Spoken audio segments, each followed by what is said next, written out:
तो सर्वांना वंदे मातरम. आजचा वंदे मातरम. वंदे मातरम. आजचा बेसिकली विषय असा आहे की आपल्याला कुठलीही गोष्ट म्हणजे बऱ्याच जणांना सगळ्यांनाच होते हा प्रकार नाही आहे. पेशन्स असतात बऱ्याच जणांमध्ये, पण लवकर पाहिजे असतं. म्हणजे आज विचार झाला की 10 लाख काय लवकर पाहिजे, 10 करोड काय लवकर पाहिजे, है ना. लवकर मिळू शकतं, नाही असं नाही आहे. पण त्याच्यासाठीच व्यवस्थित नियोजन, व्यवस्थित प्लॅनिंग या सगळ्या गोष्टी पण करणं तेवढंच गरजेचं असतं. आणि नेमका मनुष्य काय की त्याचा विचार नाही करत, पण रिझल्टवर फक्त फोकस करतो की नाही मला हे लवकर पाहिजे. बरोबर ना. मुलांना अभ्यासाला लवकर बसलं पाहिजे, मुलाचं करिअर लवकर घडलं पाहिजे, नोकरी लवकर लागली पाहिजे, है ना. धंद्यात यश लवकर मिळालं पाहिजे. आता जसं राऊत सरांनी सांगितलं गेली 30-40 वर्ष झालं ते बिझनेसमध्ये आहेत. पण ते या डे वनला तर ते असे एवढं झूम नाही ना झालं. हळूहळू हळूहळू करत झालं ते. एका रात्रीत नाही घडत कुठली गोष्ट. पण अनेक जणांना एका रात्रीत करोडपती व्हायचं असतं. So that is the impatience, आधीरता. लगेच पाहिजे ही इच्छा. आणि म्हणून श्रीमंतीमध्ये बाधा आणणारी एक महत्वाचा घटक म्हणून आपण त्याच्याकडे पाहतो, की इम्पेशन्स असणं, अधीर असणं हा जरा एक वेगळा भाग येतो. मग अधीरता काय आहे?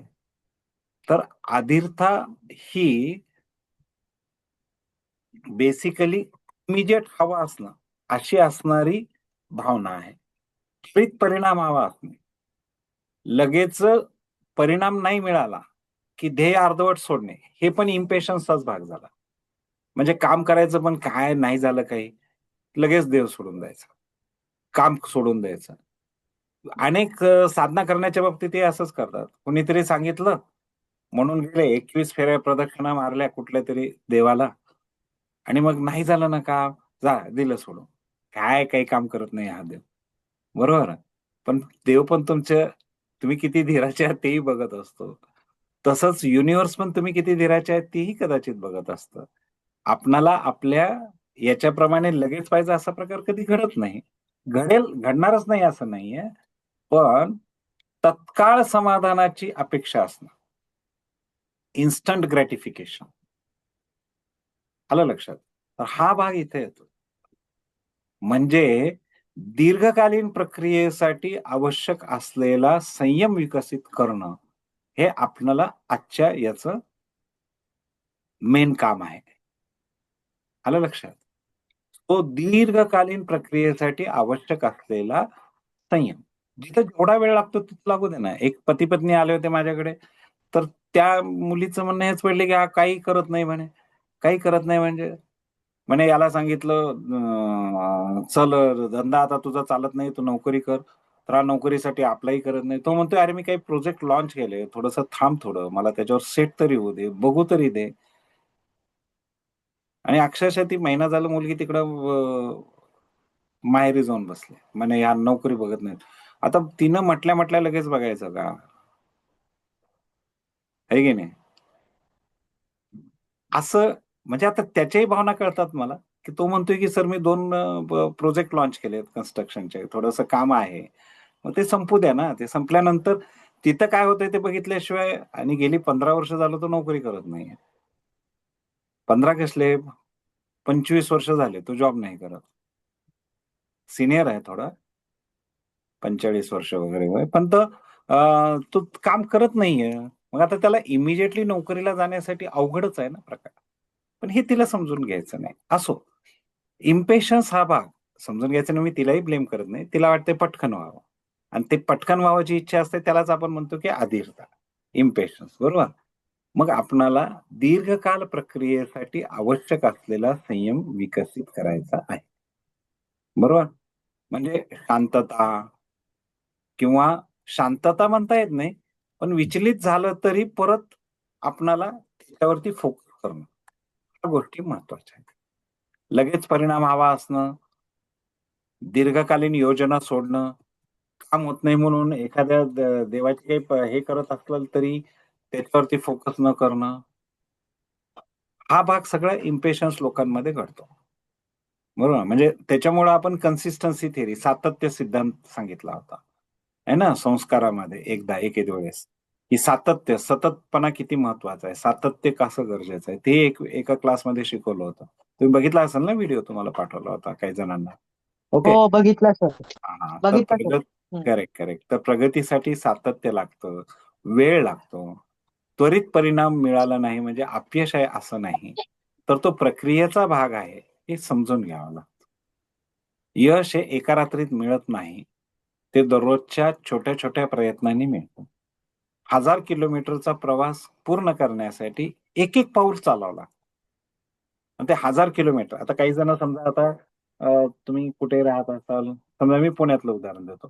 पुण्यामध्ये माझ्या बिबेवाडीच्या घरापासून याला जाण्याचा जो कालावधी आहे स्वारगेटला, तर साधारण 3 किलोमीटर आहे. आता 3 किलोमीटर 5 मिनिटात थोडंच कव्हर होणार आहे. बरोबर आहे ना? त्याला वेळ लागणार आहे ना काहीतरी. मग पायी गेलं तर किती वेळ लागेल? बाबा चला एक 40 मिनिट लागतील. गाडीवर गेलं तर किती 10-15 मिनिट लागतील.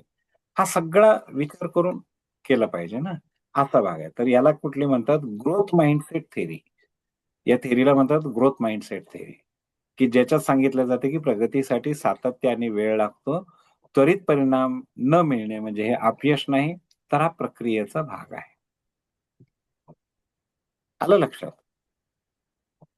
ठीक आहे. मग इथे ग्रोथ माइंडसेट थेअरीमध्ये काय आहे, की यश ही एक प्रक्रिया आहे.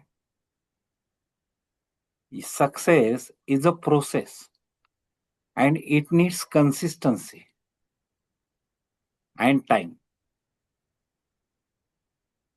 बरोबर? मग मी धीर धरतो आणि प्रगतीपथावर विश्वास ठेवतो. हे वाक्य बोलणं गरजेचं आहे. याच्यासाठी काय जेव्हा-जेव्हा कधी अधीरता येते ना, तर त्यावेळेस अफर्मेशन्स काम करतात. अफर्मेशन वर्कआउट करतात. तिथं कोणतं पाहिजे? मी धीर धरतो. बेसिकली मी पेशन्स धरतो आणि प्रगतीवर विश्वास ठेवतो. मी धीर धरतो, प्रगतीवर विश्वास ठेवतो. प्रक्रिया आणि प्रवासाचा आनंद घेणं, हे पण खरं एक यशच आहे ना, आहे की नाही? असे सगळे अफर्मेशन्स द्यायला पाहिजे. धैर्य म्हणजे काय मग? धैर्य म्हणजे संयम. धैर्य म्हणजे धारणा. धारणा धरणे, एकत्रित करणे, संयम धारण करणे. बरोबर? त्यासाठी काय लागतं? सतत सतत लहान-लहान प्रयत्न करत राहण्याची सवय असली पाहिजे. प्रवासावर लक्ष केंद्रित केलं पाहिजे, असं आपण म्हणतो. बरोबर आहे? सतत छोटे-छोटे प्रयत्न करत राहून प्रवासावर लक्ष केंद्रित करणं, आपण कुठे पोहोचलो, कुठे राहिलो, है ना?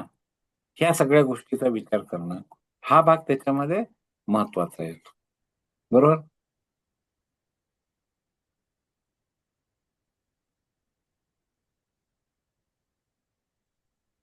आता अ, नेमकं काय केलं ना बाबा अगदी या बरोबर. इम्पेशन्स मधून बाहेर पडण्यासाठी काय करावं लागेल मग? धैर्य धरा हं, सगळेच सांगतात ना, पण कशी हं. करायचं?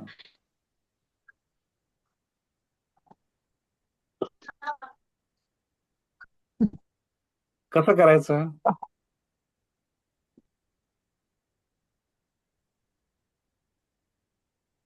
नाही सांगता येणार मला सर. हां? मला नाही सांगता येत. तरी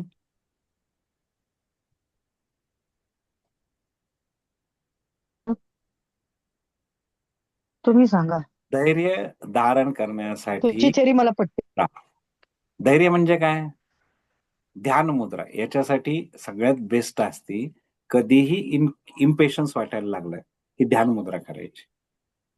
मग हं, इथे काय आहे, की हं, ही मुद्रा करण्यासाठी बरोबर, हं. सुखासनात बसायचं, हो. आरामात बसायचं, दोन्ही हात हं. पोटाजवळ ए माय गॉड! पोटाजवळ ठेवायचे. म्हणजे जसे गौतम बुद्धाचे आहेत ना, तसे. हो, ठीक आहे. हो. डाव्या हातावर उजवा हात ठेवायचा हं, हं, आणि 2 हाताचे अंगठे हे एकमेकाला हं. स्पर्श करायचे. ओके. आलं लक्षात? मनाला शांतता मिळते, आंतरिक शांती मिळते, आध्यात्मिक जागरूकता होते, उच्च चेतना वाढते, शरीरातील प्राण एनर्जी प्रवाह संतुलित होतो. हे सगळे बेनिफिट्स ह्याच्यामध्ये मिळतात ध्यान मुद्रे. ध्यान मुद्रा. बरोबर. आलं लक्षात? म्हणजे काय करणार आपण अच्छा. ध्यान मुद्रेमध्ये, हे पहा, डावा हात, हा डावा हात, आता हा. समजा हा माझा पोटाचा भाग आहे, डावा हातावर उजवा हात ठेवला आणि हे दोन अंगठे एकमेकाला स्पर्श करतात असं. म्हणजे आता मी वर असल्यामुळे हे होत नाहीये, पण जर मी माझा हात हा खाली असेल तर एक अंडाकृती आकार तयार होतो. बरोबर. बरोबर. येते लक्षात? तो हा जो अंडाकृती आकार आणि इथं जे त्रिकोण जो तयार होतो हा असा, हम्म. बरोबर? हम्म. म्हणजे आता एक खाली गेला तर हा बरोबर व्यवस्थित येईल, है ना? पण हा हा हो. अशा प्रकारे तयार होतो. ती ध्यान मुद्राच आहे. ही ध्यान ओके. मुद्रा तुम्हाला इमिडिएटली तुमचं इम्पेशन्स कमी करायला मदत करते. हम्म. या मुद्रेमध्ये म्हणजे कधी मेडिटेशन करताना पण आपण सांगतो की ध्यान मुद्रा करा. याच्यामध्ये हम्म. मन आणि विचार शांत करून दीर्घकाळ एकाच गोष्टीवर लक्ष केंद्रित करण्याची क्षमता वाढते. म्हणजेच संयम वाढतो. याचा अर्थ काय बरोबर. झाला? संयम वाढतो. कारण या संयम. मुद्रेमध्ये आपण ध्यान करतो. अंगठे एकमेकाला स्पर्श करतो आणि ध्यान करतो. मग एखाद्या श्वासावर लक्ष केंद्रित करत आहात किंवा एखादा मंत्र जप करत आहात. चॅन्टिंगचा काउंट तुम्ही ठरवलेला नाहीये, पण नुसतं मंत्र म्हणत आहात. ओम. हम्म. सातत्य थोड्या वेळासाठी. सातत्य नाही. थोड्या हो. वेळासाठी एकाच गोष्टीवर लक्ष केंद्रित करणं म्हणजे संयम. बरोबर. संयम. हे कन्सिस्टन्सी नाही. आलं लक्षात? बरोबर. हां. हो. आता अजून एक मुद्रा आहे बरं का, की जी हम्म. तुम्हाला खूप परफेक्टली वर्कआउट करून देते. त्या हम्म. मुद्रेमध्ये तुमचा फोकस इतका वाढतो हां. पण हम्म. आधी की तुम्ही अ, शरीरात हीट तर तयार होते. ओके. हा. स्थिर ऊर्जा निर्माण करतं. मन स्थिर हम्म. राहतं. अधीरता कमी हम्म. होते. कॉन्सन्ट्रेशन हम्म. वाढतं. जबरदस्त फायदे होतात या मुद्रेचे. आलं का लक्षात? बरेच फायदे. हो. हां. मग आता ही मुद्रा कशी करायची? आता आपण आधी ध्यान मुद्रा करू. शांत बसा. मांडी घालून किंवा हो. खुर्चीवर बसला असाल तर हो. ध्यान मुद्रा करा.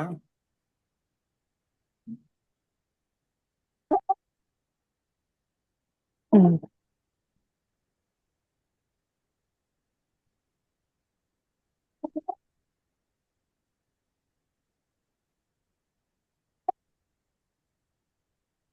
2-3 श्वास घ्यायचेत आपणाला. 3 श्वास घ्यायचे. श्वास आत, श्वास बाहेर. लक्ष आज्ञाचक्राकडे ठेवायचं. श्वास आत, रिलॅक्स, ब्रेथ इन, रिलॅक्स.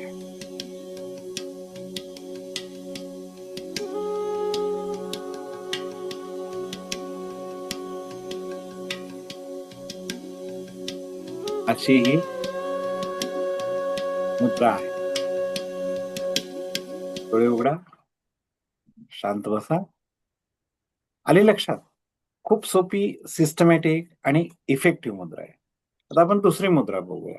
या दुसऱ्या मुद्रेमध्ये काय असतं, की तुम्हाला हे दोन्ही हात एकमेकात गुंतवायचेत आणि अशी मूठ करायची. ठीक आहे? दोन्ही हात एकमेकात गुंतवा आणि मूठ करा. शक्यतो उजव्या हाताचा अंगठा हा मधल्या बाजूला जाईल हे बघा. ठीक आहे? उजव्या हाताचा अंगठा मध्ये गेला पाहिजे. बाहेरून त्याचं सर्कल तयार झालं पाहिजे या बोटाचं. दिसतंय असं? आता माझं डाव्या हाताचं बोटाचं सर्कल तयार झालेलं आहे आणि उजव्या हाताचा अंगठा बाहेर काढायचा. काढला?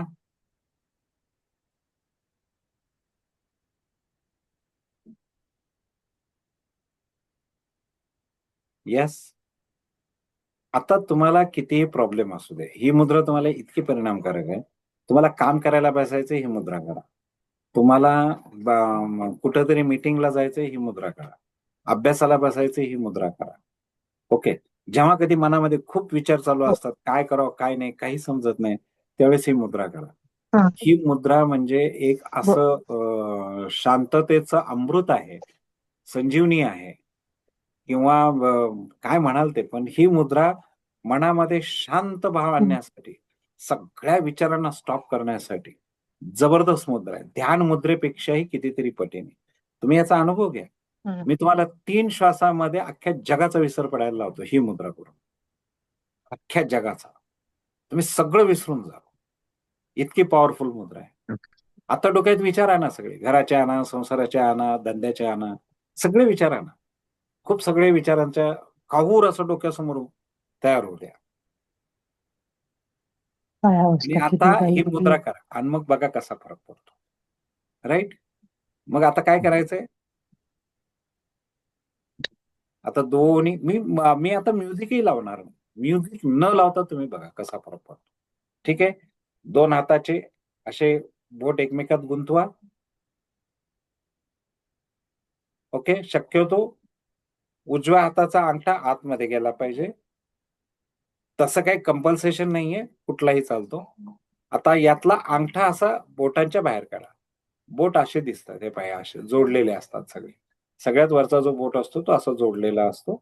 अंगठा आणि अंगठ्याच्या बाजूचा डाव्या हाताचा बोट जोडलेले आहे आणि हे वरचा उजव्या हाताचा अंगठा मी बाहेर काढलेला आहे.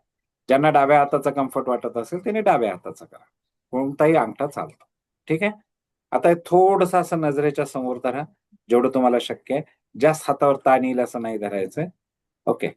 खूप असं नका धरू. थोडंसं असं समोर. ठीक आहे? हात एकदम खूप लांब करायची आवश्यकता नाही. नॉर्मल पोजमध्ये बसा आणि आता त्या अंगठ्याच्या टोकाकडे पहा. अंगठ्याच्या टोकाकडे पाहायचंय. फक्त पाहायचंय आणि श्वास आत घ्या. ठीक आहे?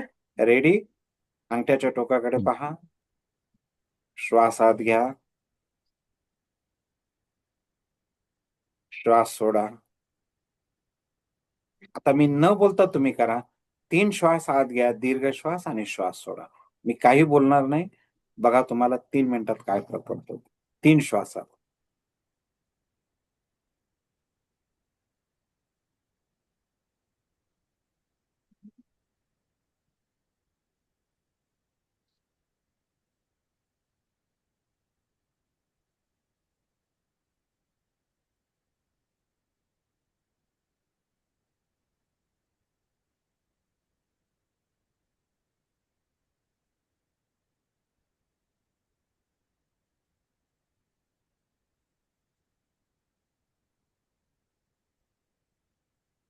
या पृथ्वीवर परत.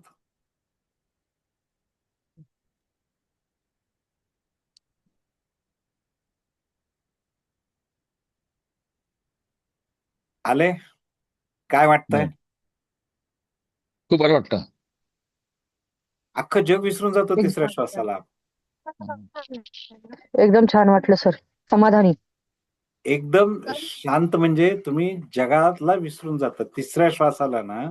आणि तुम्हाला अजून यातला एक जो या नॉर्मल मुद्रेमध्ये सांगितला नाही, तो एक ऍडिशनल भाग असा आहे, की तुम्ही यावेळेस काउंटिंग करा. मी कुठल्या देवाचे नाव घ्यायला सांगत नाही. ठीक आहे? काउंटिंग करा. श्वास आत घेताना 1, 2, 3, 4, 5 म्हणा. श्वास सोडताना 1, 2, 3, 4, 5 म्हणा. बघा करून. 2च श्वास. ठीक आहे? असं घ्या आणि श्वास म्हणताना काउंटिंग करा. मी काही बोलणार नाही. तुम्ही मनातल्या मनात करा.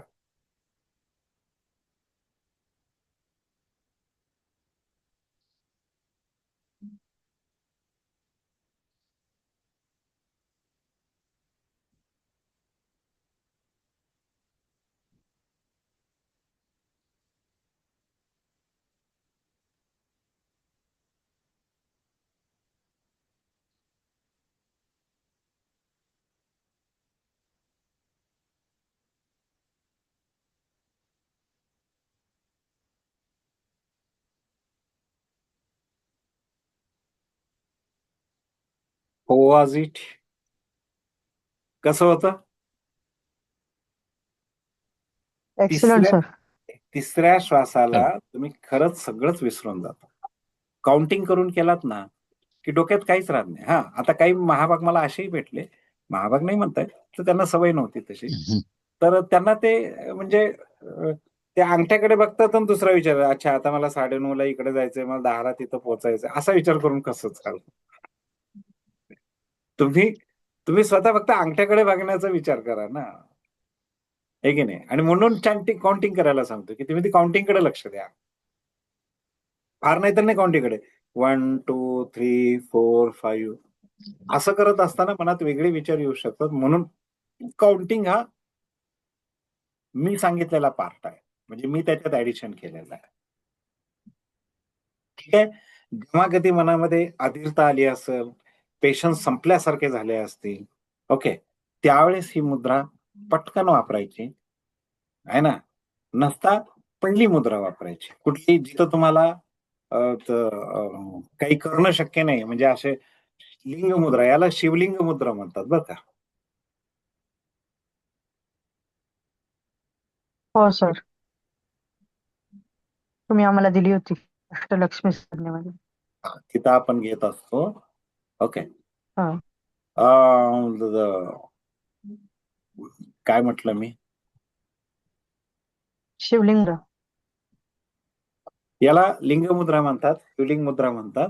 ओके, काही जण लिंग मुद्रा म्हणतात, काही जण शिवलिंग मुद्रा. आपण जरा शिवलिंग मुद्रा हा शब्द वापरतो कारण आपण विद्यार्थ्यांनाही बऱ्याच गोष्टी यातल्या शिकवत असतो, त्याच्यामुळं आपण हे शिवलिंग मुद्रा असं आपण नाव देतो. बरोबर आहे. आता मी तुम्हाला काय सांगितलं की शिवलिंग मुद्रा करत असताना 1 2 3 4 5 असा श्वास घ्यायला सांगितला ना, बरोबर आहे ना. 1 2 3 4 5 1 2 3 4 5, बरोबर. आता प्राणायाम किती जण करतात, काही माहिती आहे प्राणायामविषयी? श्वास घेण्याला काय म्हणतात? श्वास घ्यायला पूरक म्हणतो, श्वास सोडण्याला रेचक म्हणतो, आणि श्वास होल्ड करून ठेवतो त्याला कुंभक म्हणतो. तर कुंभकाचे दोन प्रकार आहेत, एक आंतरकुंभक आणि एक बाह्य कुंभक. बरोबर. मनाला म्हणजे पेशन्स संपायला लागले, पेशन्स नेहमीच संपतात असं नाहीये, किंवा नेहमी संपतही असतात. वैतागून अरे अजून का नाही आलं, जेवण का नाही झालं, म्हणजे फार मोठे गोल साध्य करण्यासाठीचे पेशन्स हिरवले. पण छोट्या छोटे स्वयंपाक का नाही झाला, हे का नाही आलं, किती वेळ लागतोय, किती वेळ लागतोय हा मनात विचार आला, गाडी जात नाहीये लवकर, स्लो मोशन मध्ये चालली है ना, हे सगळे विचार आले की तुम्ही कुठे आणले, इम्पेशन्स मध्ये, अधीरता निर्माण झाली. मग आता काय आहे की यावेळेस आपणाला हा पूरक, रेचक आणि कुंभ हे दोन्ही करायचं. आलं का लक्षात? हे या सगळ्या गोष्टी करायच्या. मग याला काय करायचं, शांतपैकी बसायचं. ठीक आहे. श्वास आत घ्यायचा, श्वास आतमध्ये होल्ड करायचा, त्याच्यानंतर श्वास सोडायचा, आणि श्वास सोडल्यानंतर परत होल्ड करायचा. याला समवृत्ती प्राणायाम म्हणतात, पण मी याला कॉन्शियस डीप ब्रीथिंग म्हणतो. हे आमच्याकडे म्हणजे श्रीमंतीच्या संस्कारमध्ये याला कॉन्शियस डीप ब्रीथिंग नाव दिलेलं आहे. तर ही साधना काय करते, हे प्राणायाम काय करतं की तुम्हाला, कारण मी फक्त समवृत्ती प्राणायाम सांगणार नाहीये. समवृत्ती प्राणायाम सांगतं की 4 सेकंद श्वास आत घ्या, 4 सेकंद होल्ड करा, 4 सेकंद सोडा, 4 सेकंद होल्ड करा.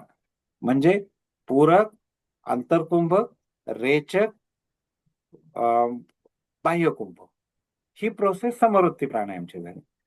आपण त्याला ऍडिशन केलेलं आहे. आपण काय सांगतोय की हा जो ब्रीथिंग करतोय आपण, तर या ब्रीथिंगच्या वेळेस तुम्ही काउंटिंग करा जेवढा वेळ शक्य आहे. हे प्राणायाम इतकं परिणामकारक आहे, मी तुम्हाला म्हणजे मी रोज रेग्युलरली याचा वापर करतो. मी गाडी चालवताना पण हे प्राणायाम करतो, ड्रायव्हिंग करतोय, सिग्नल लागलाय, सिग्नलला थांबलोय, मग काय करतो, 60 सेकंद आहे, 5 पर्यंत काउंट घेतो आतमध्ये, 1 2 3 वर बघतो ना, 60 59 58 57 56. कुंभक, श्वास होल्ड करून ठेवला. 55 54 53 52 51. परत श्वास सोडताना 50 49 48 47 46. परत श्वास बाहेर होल्ड 45 44 43 42 41. परत श्वास आत घेताना. आलं लक्षात? 3 श्वासामध्ये सिग्नल सुटतो. एक तर वेळ चांगला जातो, इकडे तिकडे बघण्यापेक्षा प्राणायाम होतं. कॉन्शियस डीप ब्रीथिंग केल्यात की तुमची प्राणायामाची ध्यान धारणेची पद्धत वाढते. कधीही कुठेही काही विषय आला आणि तुम्ही या प्रकारे केलात, आता तुम्हाला कुठेही समजा काहीतरी इम्पेशन्स झाले, सिंपल लॉजिक मध्ये प्राणायाम करा, समवर्ती प्राणायाम. फक्त त्याच्यामध्ये ऍडिशन करायचं काउंटिंग, म्हणून आपण त्याला कॉन्शियस डीप ब्रीथिंग. बघा, श्वासात घ्या, आधी एक श्वास घेऊन रिलॅक्स व्हा. एकदमच केलं तर हे होईल, राईट? आपण थोडं त्याचं प्रॅक्टिस करू. ओके, कुणाला 5 श्वास होल्ड करणं जमत नसेल तर आपण 4 वर घेऊ. अवघड जाते का कुणाला 5 श्वास होल्ड करणं? 5 काउंट नाही नाही कर नाही. जमतं. हा, मग ठीक आहे. बाकीच्यांना जमत सर, काही प्रॉब्लेम नाही. नीता मॅडम आणि सुनीता मॅडम काही प्रॉब्लेम नाही सर. ठीक आहे, घेऊ चालेल. शकतो 5. ओके, सो शांत बसा. हो सर. आधी साधा श्वास घ्या.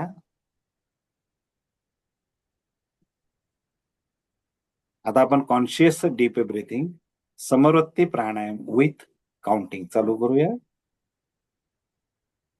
श्वासात 1 2 3 4 5 hold 2 3 4 5 relax 2 3 4 5 hold 2 3 4 5 in 2 3 4 5 hold 2 3 4 5 release 2 3 4 5 hold 2 3 4 5 in 2 3 4 5 hold 2 3 4 5 release 2 3 4 5 hold 2 3 4 5.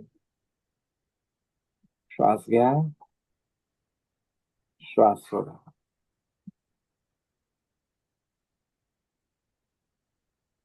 कसं होतंय प्राणायाम? जबरदस्त आहे की नाही? व्यवस्थित. एकदम जबरदस्त आहे. कॉन्शियस डीप ब्रीथिंग दिवसभरात कधीही हो सर. सांगतो, मला तर याचा एवढा चांगला परिणाम जाणवतो. आता काम करत बसलो होतो, ओके, आणि म्हणजे साधारण त्या कामाला 4 तास लागतात, माझा नेहमीचा अनुभव. ओके, तर 4 तास म्हणजे 9 वाजणार होत.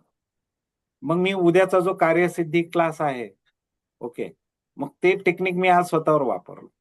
म्हणजे आता डिझाईन सकाळीच केला आणि ते स्वतःवर वापरलं. मी ठरवलं की आता माझं चुकलं. मी म्हटलं 5:30 पर्यंत संपलं पाहिजे. म्हणजे असंच झालं ना, की माझ्या घरापासून स्वारगेटला जायला 40 मिनिट लागतात आणि मी म्हणतो 5 मिनिटात जायचं. 40 मिनिटाचं 35 मिनिट, 30 मिनिट. मी साधारण मग नंतर मला लक्षात आलं आपणच चूक करतोय. मी 7:30चा वेळ धरला. आणि मग त्या प्रोसेसने, कार्यसिद्धी मंत्राच्या प्रोसेसने मी काम केलं. ओके.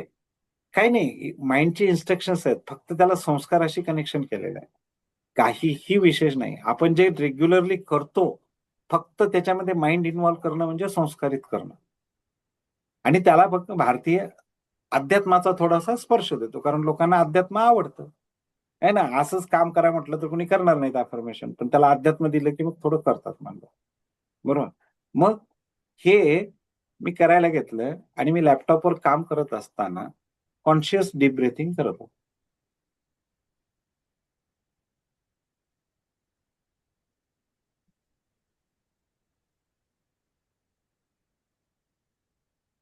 आणि ही रेग्युलर सवय आहे. तुम्हाला पण इतकं छान वाटेल. फक्त आता इथे काय आहे माहितीये का? इथे तुम्हाला काम करत असताना ज्यावेळेस डोक्याने विचार करावा लागतो, त्यावेळेस कॉन्शियस डीप ब्रीथिंग करणं थोडं अवघड जातं.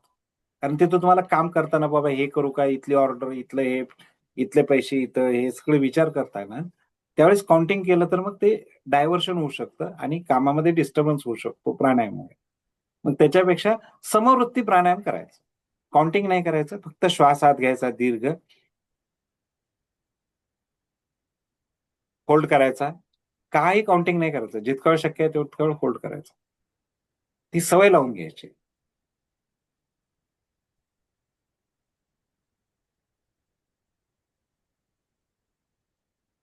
तुम्हाला सांगतो, जे तुम्ही काम करताय ना त्याच्यामध्ये इतकं व्यवस्थित लक्ष लागतं, बाहेर कधीच लक्ष जात नाही. बस बी हॅबिच्युअल ऑफ दॅट. आलं का लक्षात? सो अप्रतिम बेनिफिट असलेल्या या गोष्टी आहेत. हा ओके. समवृत्ती प्राणायाम, ज्याला आपण मॉडिफाय केलं कॉन्शियस डीप ब्रीथिंग, 4 सेकंद श्वासात, hold 4 second, release 4 second, hold 4 second, म्हणजे बाह्य कुंभ, पूरक, अंतरकुंभ, रेचक, बाह्य कुंभ. बरोबर? एकदम नर्वस सिस्टम कूल होऊन जाते, इफेक्टिव्हली काम करायला लागते, कॉन्सन्ट्रेशन वाढतं, लंग्सची क्षमता वाढते, श्वसन क्षमता वाढते. ते लंग्सचं डिटॉक्सिफिकेशन करण्यासाठी टॅबलेट घ्यायची गरज नाही पडत. मग असं नाहीये, it should be under the guidance of medical practitioner. पण हे होतं, काय म्हणतात त्याला, तुमचे लंग्स पण डिटॉक्सिफाय व्हायला चालू होतं. अनेकांना धुळीचा असेल किंवा पॅसिव्ह स्मोकिंग असेल, काही जणांचा ऍक्टिव्ह स्मोकिंग असेल, तर त्याच्यामुळे लंग्समध्ये जो डिस्टर्बन्स तयार झालेला असतो तो क्लिअर व्हायला लागतो.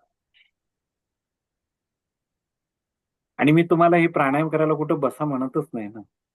समवृत्ती प्राणायाम करायला कुठेही बसायची गरज नाही, काही हे करायची गरज नाही, काही नाही. पण बाकी जो दुसरा जो प्राणायाम आहे, कुठला आपण ध्यान सांगितलं होतं पहिलं, ध्यान मुद्रा, ती मात्र रेग्युलरली करावी. कुठेही बसलात, क्लासमध्ये ऐकायला बसलात, ध्यान मुद्रा करा. काय लागणार आहे, डाव्या हातावर उजवा, 2 अंगठे टच, संपलं. अजून एक मुद्रा आहे आता स्पेसिफिक सर तुमच्यासाठी, की जेव्हा तुम्ही कधी प्रेझेंटेशन, डेमॉन्स्ट्रेशन किंवा लोकांना काहीतरी सांगत असताना, तर हा जो ध्यान मुद्रा आहे, तर याच्यातली एक ऍडव्हान्स मुद्रा आहे जी तुमची एनर्जी बूस्ट करते आणि लॉक करते. म्हणजे एनर्जी क्रिएट करते आणि बाहेरची निगेटिव्हिटी लॉक करते. ही मुद्रा सगळे आध्यात्मिक गुरु वापरतात. आपल्याला माहिती नाही ते मुद्रा वापरून काम करतात. ही मुद्रा आहे हाकिनी मुद्रा. हाकिनी मुद्रामध्ये काय करायचंय, की दोन्ही हाताचे सगळी बोट एकमेकाला स्पर्श करायचे. बघा, कुठल्याही सो कॉल्ड ग्रेट लोक जे आहेत, किंवा सो कॉल्ड नाहीत, खरोखरच ग्रेट लोक आहेत, ते मोस्ट ऑफ द टाइम हाकिनी मुद्रेत असतात. That is creating energy in your body. Simultaneously it's locking the external energy, external negative energy. हे करत असताना पायाची अशी आडी घालून बसलात ना, पायावर पाय ठेवून, मग लॉकच आणि बूस्ट पण, लॉक आणि बूस्ट.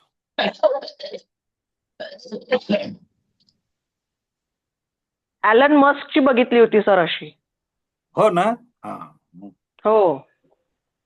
ते म्हणजे असे बसलेले असतात, असं करून कधी लेक्चर देताना असे बसलेले असतात, असं करतात. हो. हो. भगवान करतात. बरोबर आहे. मी आता बाकीच्यांचं कुणाचं नाव घेत नाही, पण बरेचसे स्पिरिच्युअल गुरु पण बघा त्यांची ऊर्जा वाढवत असतात. हो. हायर लेवलचे अधिकारी, पॉलिटिकल लोक, हे सगळे त्यांची ऊर्जा वाढवत असतात, ज्यांना माहिती आहे ते. बरं का, आलं लक्षात? सो ही मुद्रा, भाषण करून असं उभं राहायचं. भाषण देताना ते लोक असेच उभा राहतात आणि मग हात तोडतात. म्हणजे आता भाषण देताय तुम्ही, लेक्चर देताय, प्रेझेंटेशन देताय, ओके, तुमच्या फ्रँचायझीला समजावून सांगताय, तर बोलताना तर हातवारे लागतातच ना. पण संपलं की 2 हात लॉक करायचे. मोस्टली वाटलं की आता थोडीशी एनर्जी पाहिजे, हाकेनी मुद्रा करायची बसल्या बसल्या. आता मी ट्रेनिंग घेतो ना, मी थोडंच असं घेऊन बसणार आहे. आता स्टेजवर बोलतोय मी, समोर 500-1000 लोक आहेत, आणि मग ते थोडंच मी असं कंटिन्युअस बसू शकणार आहे. बोलावं तर लागतच. आणि जोपर्यंत ट्रेनर इकडे तिकडे हातवारे करत नाही, बोलत नाही, तोपर्यंत तो बोलका बाहुला वाटतो, टॉक माक माक, आहे की नाही? तर मोदीजी पण करतात मध्ये मध्ये. हा, मोदीजी ही पण मुद्रा करतात. या मुद्रेत मॅक्सिमम रिलीज असतं आणि असं पण असतं. जेव्हा ते ऐकत असतात ना कुणाचं, त्यावेळेस असं करून ऐकत असतात. तेव्हा मोस्टली असं असतं. Correct, perfect observation. तर ही मुद्रा आणि हे प्राणायाम आलं लक्षात, जबरदस्त आहे की दोन्हीचा वापरणं. समवृत्ती प्राणायाम, हाकिनी मुद्रा. आता हाकिनी मुद्रा मी एक्स्ट्रा सांगितली, तो या आजच्या थेरपीचा भाग नाहीये. इम्पेशन्स अधीरतेचा हा भाग नाहीये, पण एक ऍडिशनल सांगितले तुम्हाला. अधीरतेचा भाग कुठे? ध्यान मुद्रा, लिंग मुद्रा किंवा शिवलिंग मुद्रा. आणि प्राणायाम, समवृत्ती प्राणायाम, इफेक्टिव्ह.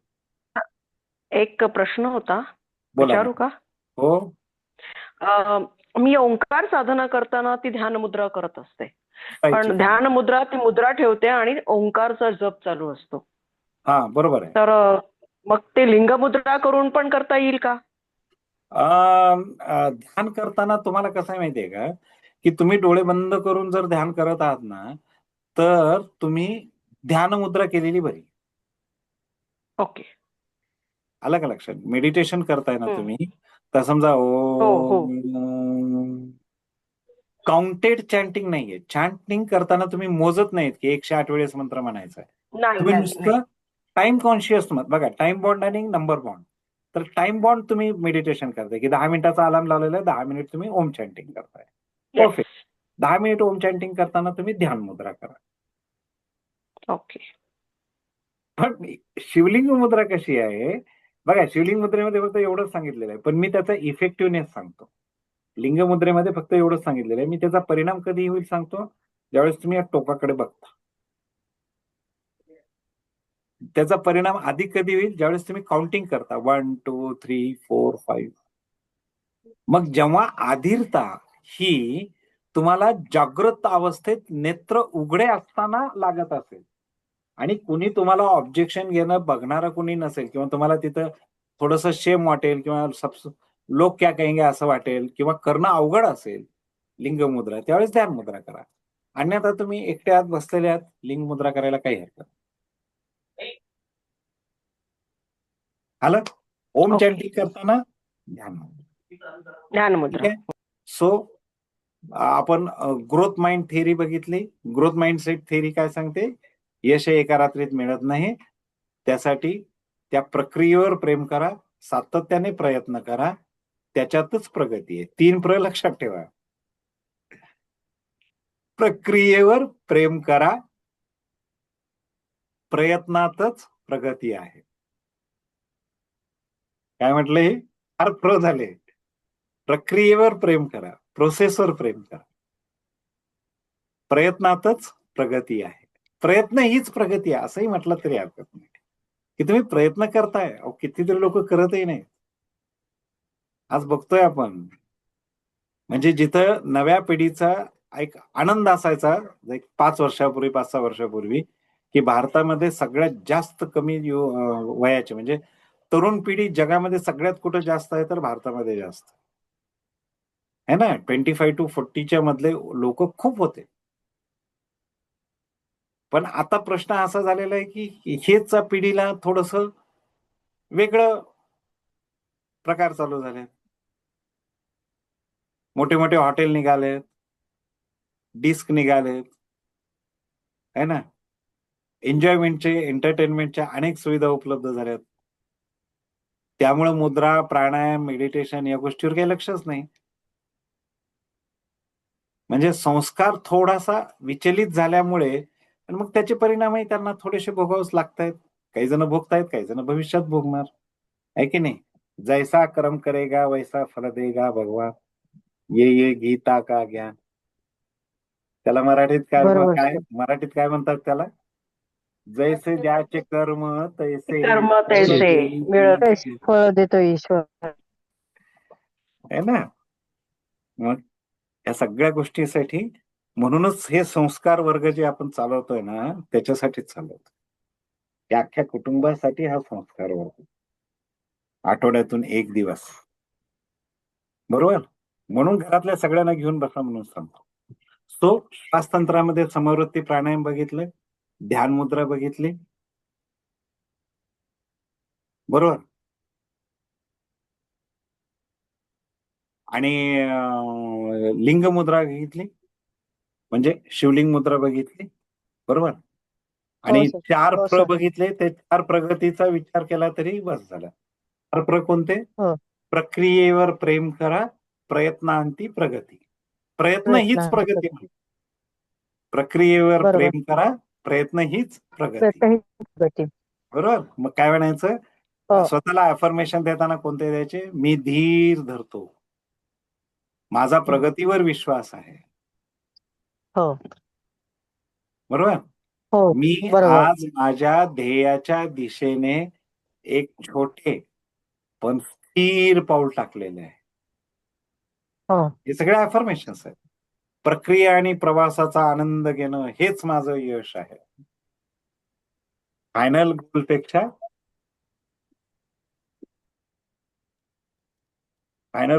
काय महत्वाचं? आनंद घेणं. हो. ठीक आहे. तो आपण हो सर. हे बघितलं. त्याच्यानंतर लिंग मुद्रा पण बघितली, प्राणायाम बघितलं, श्वासतंत्र प्राणायाम पण म्हणतात त्याला, समवृत्ती प्राणायाम. ओके. सकारात्मक वाक्य बघितले, मी धीर धरतो, माझा प्रगतीवर विश्वास आहे, है ना. हे पण झालंय. थेरी झाली.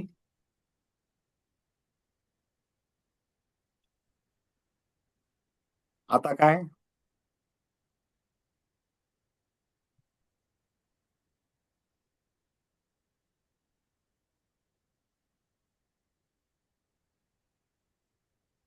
आता श्लोक.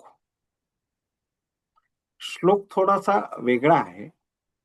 ओके. तर याच्यामध्ये असं वाटतं की हा श्लोक हा शनिदेवावर आहे का? पण तसं नाहीये. हा श्लोक शनिदेवावर नाहीये, पण त्याच्या शणे असा अर्थ आहे. तर ते श्लोक असा सांगतो की शने पंथाः, शने कंथाः, शने नाही. पर्वत मस्तक. पण हा, माहितीये तुम्हाला? शने पंथाः, शने कंथाः, शने पर्वत मस्तके. म्हणजे काय? रस्ता हळूहळू पार होतो. शने म्हणजे स्लोली. रस्ता हळूहळू पार होतो. शने पंथाः. पुढे शने कंथाः, म्हणजे कंथा म्हणजे कंथवणं, गुंतवणं, विणणं. याचा अर्थ गोधडी हळूहळू शिवली जाते. शने पर्वत मस्तके, पर्वताचं शिखर पण हळूहळू गाठल्या जातं. एका रात्रीत होत नाही. एका रात्रीत घर बांधून होत नाही. काय ते काहीतरी आहे ना, Taj Mahal was not built in light, असं म्हणतात ना काहीतरी इंग्रजीमध्ये. ओके. तर रस्ता हळूहळू पार होतो. शने पंथाः, शने कंथाः, गोधडी हळूहळू शिवली जाते. शने पर्वत मस्तके, पर्वताचे शिखर हळूहळू गाठले जाते. शनेर विद्या, विद्या ज्ञान हे पण हळूहळू मिळतं. शनेर वित्तम, म्हणजे धन पण हळूहळू प्राप्त होतं. आणि त्या ज्या 5 गोष्टी आहेत, पंथाः, कंथाः, पर्वताः, विद्या, धन, सॉरी विद्या आणि वित्त, या 5 गोष्टींना मिळून त्यांनी मिळवलंय पंचेतानी. या सगळ्या 5 गोष्टी हळूहळू होतात. शनेर वित्तम पंचेतानी शने शने. आलं लक्षात? शने पंथाः, शने कंथाः, शने पर्वतमस्तके, शनेर्विद्या, शनेर्वित्तम, पंचेतानी शने शने. म्हणून संयम ठेवा. बरोबर. बेसिक बऱ्याच म्हणजे आताही एकांचा फोन होता मला की मुलांचं आणि त्यांचं बिझनेसमध्ये थोडंसं हे क्रॉस होतं. मग का क्रॉस होतं? तर वडील आता त्यांच्या याच्याप्रमाणे बिझनेस नेत आहेत. आता त्यांनी एवढा मोठा केलाय, चांगलं केलंय. त्या शिरवळमध्ये फॅक्टरी टाकली, जिथं काहीच नव्हतं त्या माणसाकडे. त्याने सुरुवातीपासून सगळं करून आता जरा रस्त्याच्या कडेलाच थोडीशी जागा आहे, त्यांनी त्याचा उपयोग केला चांगला. कुठली तरी कंपनीला ते हे पुरवतात, शॉक ऍब्सॉर्बरचे रोल करून पाईप करून पुरवतात ते कंपनी.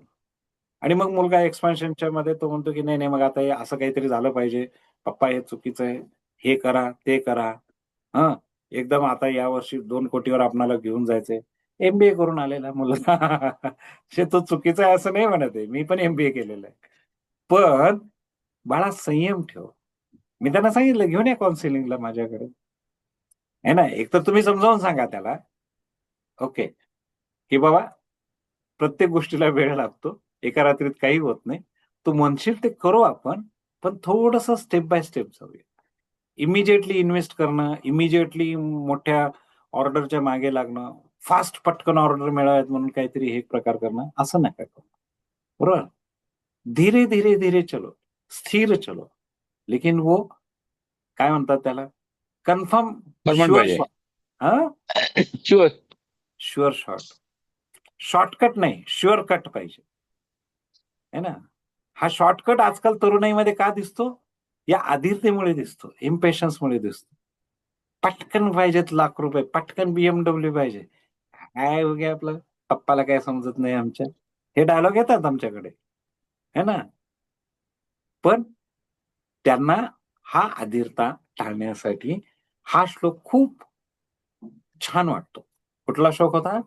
शनैः पन्थाः शनैः कन्ताः शनैः पर्वत मस्तके. सोपं आहे. शनैः शनैः शनैः खूप वेळेस म्हटलेलं आहे.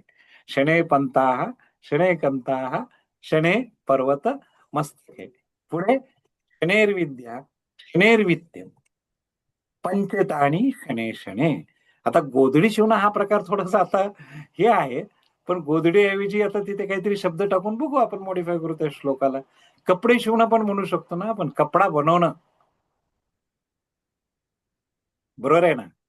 कपडा बनवणं याला पण आपण म्हणू शकतो. कारण बघा, फास्ट फूड आलेलं आहे, इमिजिएट अन्न खायला मिळू शकतं.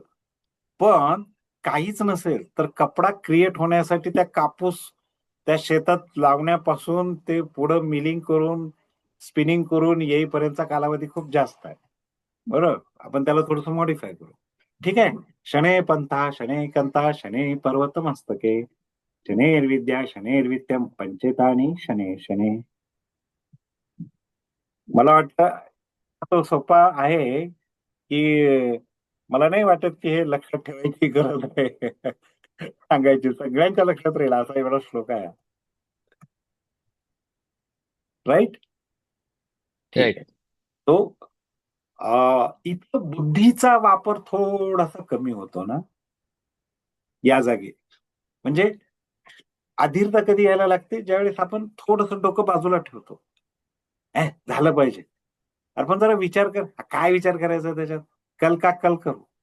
म्हणजे या आठवड्यातल्या 2 केसेस माझ्याकडे काउन्सिलिंगला आलेल्या आहेत. त्या या 2 आहेत. एक नवरा-बायको, पेशन्स आणि एक मुलगा. बरोबर? तर काही हरकत नाही. ठीक आहे. म्हणजे कसं आहे, की ते थोडंसं आता नवीन रक्त असतंय. हां, काहीतरी खूप करायची, जोमानं करायची इच्छा असते. पाठीमागचा अनुभव म्हणून वरिष्ठ लोकं म्हणतात ना, तुझ्यापेक्षा 4 पावसाळे जास्त बघितलेत. तर त्या 4 पावसाळे जास्त बघितलेत, या 4 पावसाळ्यामध्ये तो अनुभव दाटलेला असतो. खूप मोठा. बरोबर? बरोबर. हां, त्याच्यामुळे घरात वडीलधारी माणसं आजलीला असावीत. ते नाहीये. असं म्हणतात, की घरात वडीलधारी माणसं असावीत, आजी-आजोबा असावेत, ज्याच्यामुळे मुलांना संस्कार होतात. लहान मुलांवर चांगले संस्कार होतात. लहान मुलांना काही नाही म्हणून आई-वडील दोघंही नोकरीला जातात, पैसे पाहिजेत. लाईफस्टाईल बदललेली आहे. पैसे जास्त लागतात. मग दोघंही नोकरी, बिझनेस कुठेतरी जातात. मुलांना कुठल्यातरी काय म्हणतात त्याला? Kinder day care. डे केअरमध्ये डे सोडलं. केअर. तेच घरात आजी-आजोबा असतील तर नको असतात म्हातारे-म्हातारी मुलं-मुली. काय करायचं त्यांना? एकत्र कुटुंब पद्धती ह्या भारतीय संस्कृती परंपरेचा एक चांगला वारसा हक्क होता. आज अनेक घरात ते दिसत नाही आणि दिसलं तरी तिथं भांडणं असतात. बऱ्याच जागी. असाही प्रकार. आज संभाजीनगरमधून एकाने फोन केला, की माझी मुलगी पुण्यात आहे म्हणे आणि तिची सासू तिला खूप त्रास देते. 2 वर्ष झाले लग्न. जमत नाही. काय आता? असा प्रकार आहे. असं पण हे संयम, धैर्य, त्याच्यानंतर देवावरती किंवा मेडिटेशन करणं, ध्यान लावून बसणं, स्वतःच्या प्रयत्नांना परमेश्वर मानणं, कर्मयोग करणं, या सगळ्या गोष्टी आजी-आजोबाकडून छान मिळतात. बरोबर? तर आधीलता ही जी जास्त जागृत का होते माहिती आहे का? आपला बुद्धीचा ताबा सुटतो. मनाचा ताबा येतो. मनाचा ताबा जिथं पाहिजे आणि बुद्धीचा ताबा जिथं पाहिजे ते कळायला पाहिजे ना. बुद्धी काय करते? जिथं बुद्धी आहे, ज्ञान आहे, तिथं संयम आहे. जिथं बुद्धी आहे, ज्ञान आहे, तो मनुष्य कधीच पटापट समोरच्याचं तोंड दाबत नाही. आधी त्याचं पूर्ण ऐकून घेतो. त्यातले बारकावे शोधतो आणि मग घाव घालतो. लिसनिंग टेक्निक शिकायला बाहेर जाण्याची गरज नाही. हे घरामध्ये शिकवल्या जाऊ शकतात. बरोबर? पण आता हा जो बुद्धीचा जो भाग आहे, संयमाचा जो भाग आहे, तो कुठल्या देवाच्या कृपेने मिळतो? बुद्धीची देवता सरस्वती, बर, गणपती. करेक्ट. श्री गणेशाला बुद्धीसोबत संयम आणि स्थिरतेचं प्रतीक म्हटलेलं आहे. सरस्वती देवी ज्ञानाचं प्रतीक आहे. रामदास स्वामींनी लिहिलेल्या दासबोधामध्ये पहिल्याच ह्याच्यामध्ये अध्यायामध्ये दुसऱ्या का तिसऱ्या पहिल्या दुसऱ्या कुठल्या तरी समासामध्ये सरस्वती आणि गणपती यांच्यातला फरक खूप छान समजावून सांगितलेला आहे. की ज्ञान, विद्या, संयम ह्या सगळ्या गोष्टीला म्हणजे सरस्वती देवीच्याकडे काय आहे आणि गणपती बाप्पाकडे काय आहे. बघा आपण आयडिओलॉजी बघूया की हे प्रतिमा आहेत आपल्यासाठी. हे प्रतीक आहे. या एका वेगळ्या गुणाचं प्रतीक आहे. बरोबर? ज्याला जो गुण पाहिजे त्याने त्या गुणाच्या प्रतिमेकडे, त्या गुणाच्या प्रतीकाकडे किंवा त्या एनर्जीकडे, त्या व्हायब्रेशनकडे अट्रॅक्ट करायचं. आलं लक्षात? तो गणपती हे बुद्धीसोबत संयम आणि स्थिरतेचं प्रतीक आहे. धीर धरून कार्य पूर्ण करण्याची क्षमता ही असं म्हटलं जाते की गणेशाच्या कृपेने मिळते. आलं लक्षात? म्हणून बाप्पा कोणते? हे देव कोणता? गणपती बाप्पा. मग मंत्र ओम गण गणपतये नमः. बुद्धी, स्थिरता, अडथळे दूर करणं, धीर करून सर्व सिद्धीस नेण्याची क्षमता. गणपती बाप्पाला काय म्हणतो आपण? विघ्नहर्ता, विघ्ननाशक, सुखकर्ता, सुख दे, दुःखहर्ता, दुःख हरण कर. दुःख हरता. बरोबर ना? संयम, पेशन्स, हो बरोबर. स्थिरता, सिद्धी, वृद्धी हो. गणपती, सिद्धी गणपती. प्रभादेवीला जायचं सिद्धी सिद्धी गणपती. रीती. मग हे काय आहे? हं. तर हे सगळं आपणाला गणेशाच्या कृपेने मिळतं असं आपल्या मनामध्ये धारणा आहे आणि म्हणून ते मिळतं. आलं लक्षात? सो ओम गण गणपतये नमः. आणि फारच अजून अस्थिरता वाटत असेल ना तर श्री गणेशाचा तो गायत्री मंत्र, श्री गणेश गायत्री मंत्र तो म्हटला तरी खूप छान आहे. ओम एकदंताय विद्महे वक्रतुंडाय धीमहि तन्नो दंती प्रचोदयात. हा ठीक आहे. श्लोक तर परमनंट लक्षात राहील. शनै कंथा शनै पंथा सॉरी शनै पंथा शनै कंथा है ना. हो. शैने पर्वत शिखरे. आहे हे सगळे. म्हणून संस्कृतवरती माझं जरा बाकी भाषांपेक्षा जरा जास्तच प्रेम आहे. कारण हं. संस्कृतमध्ये इतके सुविचार, इतके श्लोक, इतकं सगळं छान छान झालेलं आहे की ते पूर्णपणे सगळं अंमलात आणायचा आपण प्रयत्न केला ना ट्रिमेंडस परिणाम. हो बरोबर. आलं लक्षात? हो सर. तो हा इथपर्यंतचा भाग झाला. आता याच्यासाठी लागणारं ध्यान कोणता असेल मग आता? ध्यान इथपर्यंत काही शंका? नाही, काय शंका नाही. व्हेरी नाही. गुड. काय शंका नाही. नाही सर. पहिल्या दिवशी आपण चिंतावरती चित्तशुद्धी ध्यान घेतलं. दुसऱ्या दिवशी संतापावरती, रागावरती शांतिकर्म ध्यान घेतलं. तिसऱ्या दिवशी फिअर वरती अभयप्राप्ती ध्यान घेतलं. काल स्वतःच्या मनातला गिल्ट काढून हा. टाकण्यासाठी स्वक्षमाभाव ध्यान घेतलं. आणि क्षमा. हो. आजचं जे आहे अधीरता, घाई, हे काढण्यासाठी हो. आजचं ध्यान आहे धैर्य धारणा ध्यान. हम्म.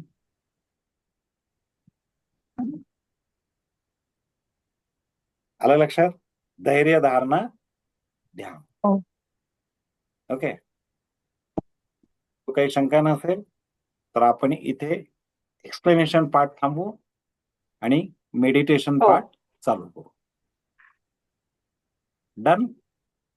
डन. डन. चला, इफ यू वॉन्ट 2-3 मिनिटाचा ब्रेक